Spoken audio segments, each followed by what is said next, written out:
Hi everyone, welcome back to my channel. இன்றைக்கி வீடியோவில் kitchen வேலைகளை ரொம்ப ஈஸியாக முடிக்கிறதுக்கு தேவையான நிறைய கிச்சன் டிப்ஸ் இந்த வீடியோவில் ஷேர் பண்ணியிருக்கேன்.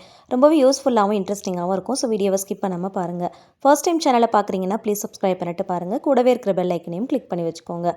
அப்போ தான் நான் போடுற ஒவ்வொரு வீடியோஸும் உங்களுக்கு நோட்டிஃபிகேஷனாக வரும். நீங்களும் மிஸ் பண்ணாமல் பார்க்கலாம். ஃபர்ஸ்ட் டிப் என்னென்னு பார்க்கலாம். எப்பயுமே மீன் குழம்பு வைக்கும் போது இந்த ஒரு சின்ன டிப்பை ஃபாலோ பண்ணிக்கோங்க. சில டைம் மீனில் இருக்கிற வெறும் தலை வால் மட்டும் போட்டு நம்ம மீன் குழம்பு வைப்போம் இல்லையா? ஸோ அந்த மாதிரி டைமில் இந்த டிப் ரொம்பவே யூஸ்ஃபுல்லாக இருக்கும். வெறுமனே அப்படியே போட்டு வைக்காமல் கொஞ்சம் போல் மஞ்சள் தூள், மிளகாய் தூள், தேவையான அளவுக்கு உப்பு, கொஞ்சம் போல் புளி கரைசல் சேர்த்துக்கோங்க. சேர்த்து நல்லா மிக்ஸ் பண்ணிவிட்டு ஒரு 10 நிமிஷம் ஊற வச்சுக்கலாம். இப்போ இதை அப்படியே மீன் குழம்புல போட்டோம் அப்படின்னா மீன் குழம்பு நல்லா டேஸ்ட்டாக இருக்கும். வெறும் தலை வால் மட்டும் வச்சு நம்ம மீன் குழம்பு வைக்கிறோம் அப்படின்னா மீன் குழம்புல அதை எடுத்து சாப்பிடும் போது அந்தளவுக்கு டேஸ்ட்டாக இருக்காது. இந்த மாதிரி மசாலா தடவி நல்லா ஊற வச்சுட்டு அதுக்கப்புறம் மீன் குழம்புல போட்டு நம்ம செய்கிறப்போ டேஸ்ட் ரொம்ப நல்லாயிருக்கும். ட்ரை பண்ணி பாருங்கள். நெக்ஸ்ட் டிப் என்னென்னு பார்க்கலாம். எப்பயுமே நம்ம சிசர்லாம் அதிகமாக யூஸ் பண்ணுவோம். ஸோ டே பை டே நம்ம யூஸ் பண்ண அதோடைய ஷார்ப்னஸ் ரொம்ப கம்மியான மாதிரி இருக்கும். இதில் பார்த்தீங்கன்னா நார்மலாக யூஸ் பண்ணுற சிசரும் எடுத்துருக்கிறேன். மீன்லாம் கட் பண்ணுறதுக்கு நம்ம யூஸ் பண்ணுவோம் இல்லையா, அந்த சிசரும் நான் எடுத்துருக்கிறேன். ஸோ அதோடைய ஷார்ப்னஸ் ரொம்ப கம்மியாயிடுச்சு அப்படின்னா இந்த மாதிரி நீங்கள் செஞ்சுக்கோங்க. ஷார்ப்னஸ் ரொம்ப அதிகமான மாதிரி இருக்கும். ஏதாவது ஃபுட்லாம் வாங்குகிறோம் அப்படின்னா அப்போ கவர் பண்ணி கொடுக்கறதுக்கு இந்த மாதிரி ஃபாயில் பேப்பரில் தான் கவர் பண்ணி கொடுப்பாங்க. ஸோ அந்த பேப்பர் எல்லாத்தையுமே எடுத்து நீங்கள் வாஷ் பண்ணி எடுத்து வச்சுக்கோங்க. இந்த மாதிரி விஷயத்துக்கு நம்ம யூஸ் பண்ணிக்கலாம். இதை எந்த அளவுக்கு மெல்லிஸாக கட் பண்ண முடியுமோ அந்த அளவுக்கு நல்லா தின்னாக கட் பண்ணுங்கள். அந்த மாதிரி கட் பண்ணும் போது நம்ம யூஸ் பண்ணுற அந்த சிசருடைய ஷார்ப்னஸ் அதிகமாகிறத நீங்களே ஃபீல் பண்ணுவீங்க. ஸ்டார்டிங்கில் கட் பண்ணும்போது ரொம்ப மொக்கையாக இருக்கிற மாதிரி இருக்கும். நல்லா கட் பண்ண நல்ல ஷார்ப்னஸ் அதிகமாகிறத நம்மளே பார்க்கலாம். ஸோ நல்லா இந்த மாதிரி கட் பண்ணி எடுத்துக்கோங்க. இதுக்காக நம்ம வச்சு தேய்க்கணும் அப்படிங்கிற அவசியம்லாம் இருக்காது. ஸோ ஷார்ப்னஸ் கம்மியாயிருச்சு அப்படின்னா இந்த ஒரு சின்ன ட்ரிக்கை நீங்கள் ஃபாலோ பண்ணிக்கோங்க. ரொம்ப ஈஸியாக ஷார்ப் பண்ணிடலாம். முக்கியமாக ஃபிஷ் கட் பண்ணுற சிசர்லாம் பார்த்தீங்கன்னா ஒரு 3 டைம்ஸ் கிட்ட யூஸ் பண்ணாலே அதோடைய ஷார்ப்னஸ் ரொம்ப கம்மியான மாதிரி ஆகிடும். ஸோ அந்த மாதிரி டைமில் இந்த டிப் ரொம்பவே யூஸ்ஃபுல்லாக இருக்கும். கண்டிப்பாக ட்ரை பண்ணி பாருங்கள். இதை அப்படியே தூக்கி போட்டுறாதீங்க. வேறு ஒரு விஷயத்துக்காக நம்ம யூஸ் பண்ணிக்கலாம். சிசருடைய ஷார்ப்னஸை செக் பண்ணுறதுக்காக இந்த மாதிரி பேப்பர் எடுத்து கட் பண்ணி பாருங்கள்.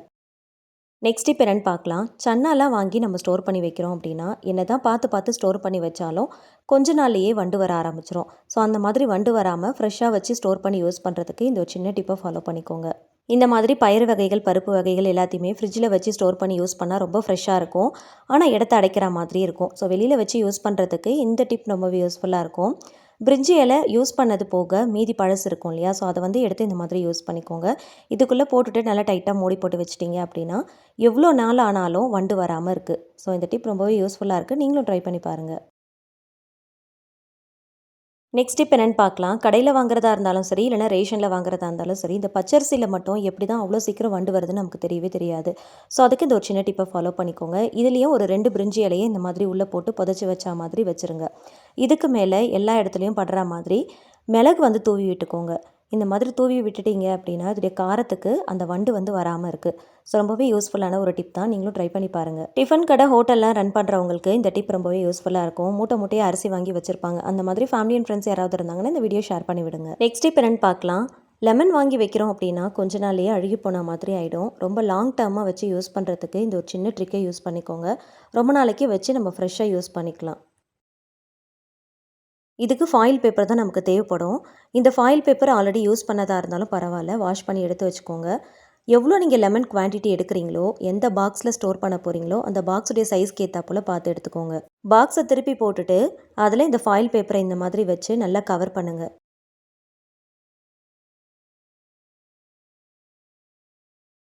இந்த மாதிரி நல்லா கவர் பண்ணதுக்கப்புறம் ஃபாயில் பேப்பரை வெளியில் எடுத்துடலாம். இதை அப்படியே பாக்ஸ்க்குள்ளே வச்சிடலாம். ஃபாயில் பேப்பரை எடுத்ததுமே அந்த பாக்ஸ்க்குள்ளே வச்சோம் அப்படின்னா நமக்கு சரியாக வைக்க வராது. ஸோ இந்த மாதிரி பண்ணிவிட்டு உள்ளே வச்சோம் அப்படின்னா கரெக்டாக ஃபிட்டாக இருக்கும்.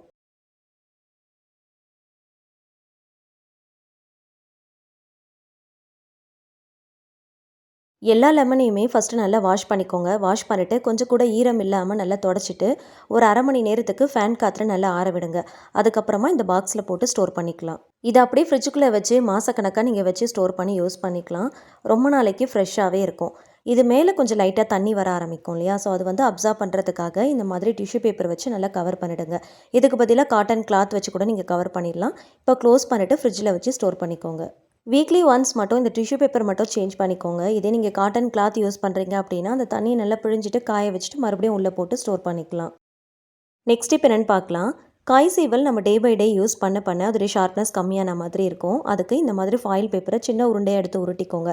இதை வச்சு நல்லா இந்த மாதிரி தேய்ச்சி விட்டீங்க அப்படின்னா அதோடைய ஷார்ப்னஸ் அதிகமாயிரும். இந்த மாதிரி நல்லா தேய்க்க தேய்க்க ஸ்டார்டிங்கில் அந்த பேப்பர் எல்லாமே வராது. ஆனால் கொஞ்ச நேரத்தில் அது ஷார்ப் ஆக ஆக நம்ம தேய்க்கிற அந்த பேப்பர் எல்லாம் பாருங்கள் அப்படியே செதறி விழ ஆரம்பிக்கும். ஸோ இப்போ வந்து நல்லா ஷார்ப் ஆகுதுன்னு அர்த்தம். இது நல்லா க்ளீனாக வாஷ் பண்ணிவிட்டு நீங்கள் யூஸ் பண்ண ஆரம்பிச்சிடலாம். நெக்ஸ்ட் இப்போ என்னென்னு பார்க்கலாம். சர்க்கரையை ஏதாவது பாக்ஸில் போட்டு வைக்கிறோம் அப்படின்னா அதில் எப்படி தான் எறும்பு வருதுன்னு தெரியாது. அதுக்கு இந்த மாதிரி ஒரு 2 கிராம்பு போட்டு மூடி வச்சுருங்க. எந்த இடத்துல வச்சாலும் எறும்பு வராது. இதை சுற்றி கொஞ்சம் போல் மஞ்சள் பொடியை தூவி விட்டுட்டு வச்சு விடுங்க.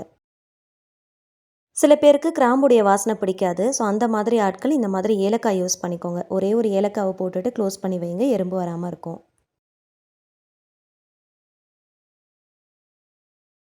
நெக்ஸ்ட் இப்போ என்னென்னு பார்க்கலாம். வெயில் காலத்துலேயும் மழை காலத்துலேயும் இந்த மாதிரி உப்பெல்லாம் போட்டு வைக்கிறோம் அப்படின்னா அதில் தண்ணி விட ஆரம்பிக்கும், நீர்த்து போன மாதிரி ஆகிடும். ஸோ அந்த மாதிரி ஆகாமல் இருக்கிறதுக்கு தேங்காய் சிரட்டையில் ஒரு சின்ன துண்டை மேலே இருக்கிற அந்த நார் எல்லாமே க்ளீன் பண்ணி எடுத்துகிட்டு உள்ளே போட்டு இந்த மாதிரி க்ளோஸ் பண்ணி வச்சிட்டிங்க அப்படின்னா நீர்த்து போகாமல் தண்ணி விடாமல் இருக்கும். நெக்ஸ்ட் இப்போ என்னென்னு பார்க்கலாம். அவல்லாம் வாங்கி நம்ம ஸ்டோர் பண்ணி யூஸ் பண்ணுறோம் அப்படின்னா அதில் குட்டி குட்டியாக வெள்ளையாக பூச்சி மாதிரி வர ஆரம்பிக்கும். அந்த மாதிரி வராமல் இருக்கிறதுக்கு இதில் இந்த மாதிரி குட்டியாக ஒரு சின்ன பிரிஞ்சி இலையை போட்டு க்ளோஸ் பண்ணி வச்சுருங்க. அந்த மாதிரி வெள்ளையாக குட்டி குட்டியாக பூச்சி வராமல் அதே மாதிரி பதத்து போகாமல் அப்படியே ஃப்ரெஷ்ஷாக இருக்கும். நெக்ஸ்ட் இப்போ என்னென்னு பார்க்கலாம். கருத்து போன வெள்ளி பொருட்களை எப்படி ஈஸியாக வீட்லேயே க்ளீன் பண்ணலாம் அப்படிங்கிறத பார்க்கலாம். இதுக்காக பாலிஷ் பண்ணணும் அப்படின்ட்டு கடைக்கெல்லாம் கொண்டு போகணும்னு அவசியம் இல்லை. இந்த ஒரு சின்ன மெத்தடை நீங்கள் ட்ரை பண்ணி பாருங்கள். ரொம்ப ஈஸியாக வீட்லேயே க்ளீன் பண்ணி அடிக்கடி பாலிஷ் பண்ணுறதுக்காக கடையில் கொடுத்தோம் அப்படின்னா அவங்க கெமிக்கல்ஸ்லாம் யூஸ் பண்ணுறதுனால வெயிட்டும் கம்மியான மாதிரி ஆகிடும். அதுக்கு பெட்டர் நம்ம வீட்லேயே ட்ரை பண்ணி பார்க்கலாம். பழைய பாத்திரம் ஏதாவது இருந்துச்சுன்னா எடுத்துக்கோங்க. அதில் இந்த மாதிரி ஃபாயில் பேப்பரை கொஞ்சம் கொஞ்சமாக இந்த மாதிரி கட் பண்ணி போடுங்க. கொஞ்சம் ஒரு கைப்பிடி அளவுக்கு கட் பண்ணி போட்டுக்கோங்க. ஒரு 1/4 ஸ்பூன் அளவுக்கு மஞ்சள் பொடி சேர்த்துக்கலாம். லிக்விட் இல்லைனா ஷாம்பு ஏதாவது கொஞ்சமாக ஆட் பண்ணிக்கோங்க.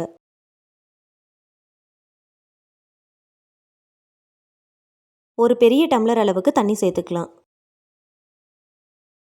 இதில் baking soda, baking powder, vinegar எதுவுமே சேர்க்க தேவையில்ல. வெள்ளி பொருட்கள் மட்டும் அப்படியே சேர்த்துக்கலாம். சேர்த்துட்டு நல்லா பாயில் பண்ணுங்கள். ஒரு 5 நிமிஷத்துக்கு நல்லா கொதிக்க விடுங்க. நல்லா கொதிச்சதுக்கப்புறம் இந்த மாதிரி ஒரு ரெட்டிஷ் கலரில் சேஞ்ச் ஆகும். இப்போ ஸ்டவ் ஆஃப் பண்ணிவிட்டு நல்லா ஆற விட்டுறலாம்.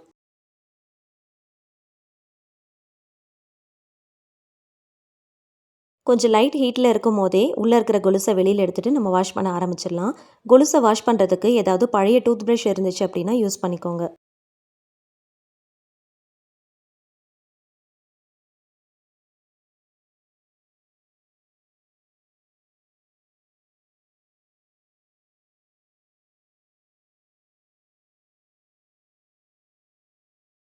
எக்ஸ்ட்ராவாக லிக்விட்லாம் எதுவும் சேர்க்க தேவையில்லை. இந்த தண்ணியை அப்படியே தொட்டு தொட்டே நல்லா வந்து வாஷ் பண்ணுங்கள். வாஷ் பண்ண பண்ண நல்லா நுர வர ஆரம்பிக்கும்.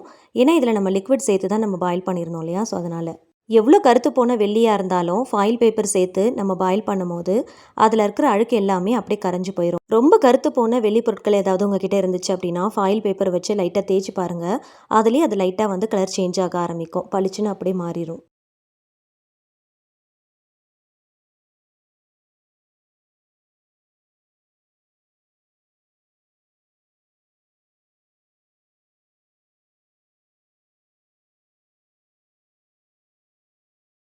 தேய்ச்சதுக்கப்புறம் இப்போ வாஷ் பண்ணி காட்டுறேன் பாருங்கள். அப்படி நல்லா பளிச்சுன்னு மாறிடும்.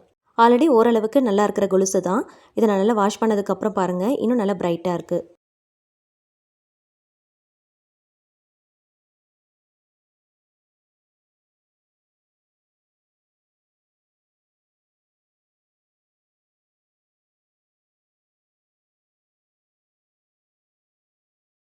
பிஃபோர் பிக்சர் மேலே ஸ்க்ரீனில் ஆட் பண்ணுறேன் பாருங்கள். ரெண்டுத்துக்குள்ள டிஃப்ரென்ஸ் உங்களுக்கே தெரியும். க்ளீன் பண்ண வாட்டரை தொடச்சிட்டு காட்டுறேன் பாருங்கள். இந்த அளவுக்கு அழுக்கு இந்த கொலுசில் இருந்திருக்கு. எந்த கெமிக்கல்ஸும் இல்லாமல் க்ளீன் பண்ணுறதுனால மந்த்லி ஒன்ஸ் கூட நீங்கள் இந்த மாதிரி க்ளீன் பண்ணி யூஸ் பண்ணிக்கலாம். ஏன்னா நம்ம எப்பயுமே காலைல கொலுசு போட்டுகிட்டே இருக்கிறதுனால அதில் நிறைய அழுக்குகள் படியும் இல்லையா? ஸோ மண் கரை எல்லாமே படிஞ்சிருக்கும். ஸோ டெய்லி வந்து இந்த மாதிரி க்ளீன் பண்ண முடியாது. ஸோ அதனால் மந்த்லி ஒன்ஸ் கண்டிப்பாக இந்த மாதிரி க்ளீன் பண்ணி வச்சுக்கோங்க. நெக்ஸ்ட் இப்போ என்னென்னு பார்க்கலாம். குக்கர் யூஸ் பண்ண பண்ண அதோடைய ஹேண்டில் பார்த்தீங்கன்னா லூஸ் ஆன மாதிரி ஆகிடும். ஸோ அந்த மாதிரி டைமில் இதை டைட் பண்ணுறதுக்கு இந்த மாதிரி டூல்ஸ்லாம் நம்மக்கிட்ட இல்லை அப்படின்னா அதுக்கு இந்த மாதிரி ஆல்டர்னேட்டிவாக இந்த மாதிரி நீங்கள் யூஸ் பண்ணிக்கோங்க. ஈஸியாக டைட் பண்ணிடலாம். டீ வடிகட்டி இருந்துச்சுன்னா எடுத்துக்கோங்க. இந்த மாதிரி ஸ்டீல் டைப்பில் இருந்துச்சு அப்படின்னா அதோடைய ஃப்ரண்ட் அண்ட் பேக்கில் பார்த்தீங்கன்னா இந்த மாதிரி ஷார்ப்பாக எட்ஜஸ் இருக்கும். அதை வச்சு நீங்கள் டைட் பண்ணிக்கலாம்.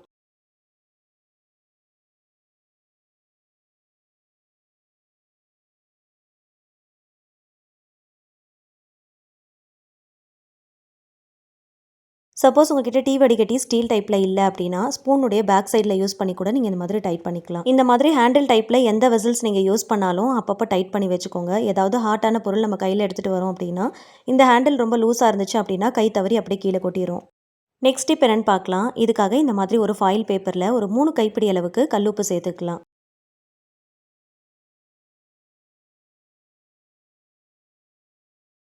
ஒரு ஸ்பூன் பேக்கிங் சோடா இல்லைனா பேக்கிங் பவுடர் சேர்த்துக்கோங்க. ஒரே இடத்துல அப்படியே போட்டுறாம எல்லா இடத்துலையும் படுற மாதிரி ஸ்ப்ரெட் பண்ணி போடுங்க. இதில் கொஞ்சமாக டூத் பேஸ்ட் ஆட் பண்ணிக்கலாம்.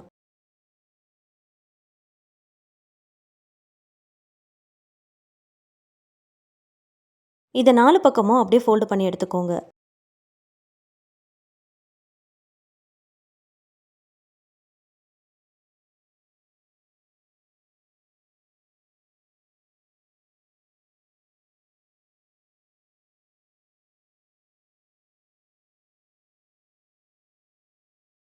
ஒரு டூத் ஸ்டிக் யூஸ் பண்ணி இந்த மாதிரி லைட்டாக சின்ன சின்னதாக ஹோல்ஸ் மாதிரி போட்டுக்கோங்க. இதை அப்படியே உங்களுடைய டாய்லெட்டில் ஃப்ளஷ் டேங்க்கில் போட்டு விட்டுருங்க. ஒவ்வொரு வாட்டியும் நீங்கள் ஃப்ளஷ் பண்ணும்போது எல்லாமே டாய்லெட் ஆட்டோமேட்டிக்காக க்ளீன் ஆகும். உங்களுடைய டாய்லெட்டை ஜெர்ம்ஸ் இல்லாமல் நல்லா க்ளீனாக மெயின்டைன் பண்ணுறதுக்கு இந்த டிப் ரொம்பவே யூஸ்ஃபுல்லாக இருக்கும். ட்ரை பண்ணுங்கள். நெக்ஸ்ட் டிப் என்னன்னு பார்க்கலாம். மிக்சியில் ஏதாவது போட்டு அரைக்கிறோம் அப்படின்னா சம்டைம்ஸ் வந்து கீழே சிந்த ஆரம்பிக்கும். கொஞ்சமாக தான் போட்டு அரைப்போம், ஆனால் சதற ஆரம்பிக்கும். ஸோ அந்த மாதிரி டைமில் நீங்கள் இதை மட்டும் செக் பண்ணி பாருங்கள். மூடியில் இதில் ஒரு பெல்ட் கொடுத்துருப்பாங்க. அது லூஸாக இருந்துச்சு அப்படின்னா அந்த மாதிரி ஆகும். ஸோ அந்த மாதிரி டைமில் ஸ்வீட் பாக்ஸில் நம்ம யூஸ் பண்ணுற ரப்பர் பேண்ட் இந்த மாதிரி டைட்டாக போட்டு விட்டுருங்க. மிக்சியை க்ளோஸ் பண்ணும்போது மூடி ரொம்ப லூஸாக இருந்துச்சு அப்படின்னா அந்த மாதிரி ஆகும். ஸோ அந்த மாதிரி டைமில் இந்த மாதிரி ரப்பர் பேண்ட் போட்டுட்டிங்க அப்படின்னா நல்ல டைட்டாக ஃபிட்டாக இருக்கும். எதை அரைச்சாலும் கீழே சிந்தாமல் சதறாமல் இருக்கும். புதுசாக பெல்ட்டை மாற்றுற வரைக்கும் இந்த ட்ரிக்கை நீங்கள் யூஸ் பண்ணிக்கலாம். நெக்ஸ்ட் டிப் என்னன்னு பார்க்கலாம். மிக்ஸி ஜாரில் உள்ளே இருக்கிற பிளேடுடைய ஷார்ப்னஸ் கம்மியாயிருச்சு அப்படின்னா இந்த டிப்பை ஃபாலோ பண்ணிக்கோங்க. ஃபாயில் பேப்பரை கொஞ்சம் ரஃபாக கட் பண்ணிவிட்டு உள்ளே சேர்த்துக்கோங்க.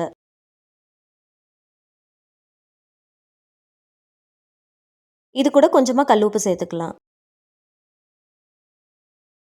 இதை நல்லா பிளெண்ட் பண்ணி எடுத்துகிட்டு வந்துட்டீங்க அப்படின்னா இதில் இருக்கிற பிளேடு நல்ல ஷார்ப் ஆயிரும். ஃபாயில் பேப்பரையும் கல்லுப்பையும் சேர்த்து அரைச்சி பாருங்கள். உள்ளே இருக்கிற பிளேடு நல்லா ஷார்ப் ஆயிரும்.